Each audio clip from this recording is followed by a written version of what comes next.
今日同大家介紹呢隻最新開發嘅中山美食地圖 Web App，佢唔單止係一個網頁，仲可以直接裝落手機，好似原生 Apps 咁流暢。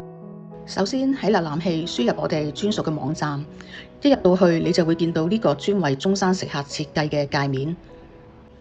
要將佢變成一個真正嘅 Apps， 好簡單，點擊熒幕右上邊呢個分享按掣嗰個箭嘴圖示，然後向上滑一滑，揾到加入主畫面 Add to Home Screen 呢個選項，直接撳入去，跟住你就會可以選擇改名稱。而家 default 就係中山美食地圖，然之後撳加入，你就會喺手機界面上會見到中山美食地圖呢個 Apps 嘅 icon。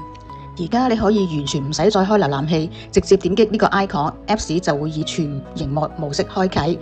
冇咗網頁列，操作更加流暢，感覺就同原生 Apps 一模一樣，隨時隨地揾食就係咁方便㗎啦。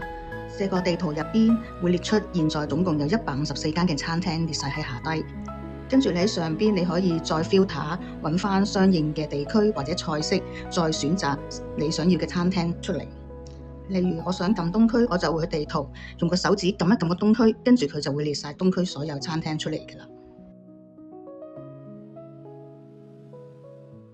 又或者上返去頂頭，你可以用字眼搜索，例如我想揾乳鴿，咁跟住撳右邊嘅橙色 icon 一撳，就會下邊就會 search 到之前你揀開東區嘅有乳鴿嘅餐廳。否則你就去頂頭嗰度有個垃圾桶，你將佢 reset 晒所有餐廳，然之後再打一次乳鴿，然之後撳橙色掣，佢就會搜索所有餐廳嘅有乳鴿嘅菜式出嚟。每一間餐廳入邊，你再撳入去，佢會有詳細資料，會俾你評分啦，會俾你再備註啦。咁跟住拉落去咧，就會有小紅書食評、抖音食評搜索，同埋你可以分享餐廳，又或者直接撳呢個導航，然之後佢就會去地圖導航，咁你就可以直接去到呢個餐廳嘅門口㗎啦。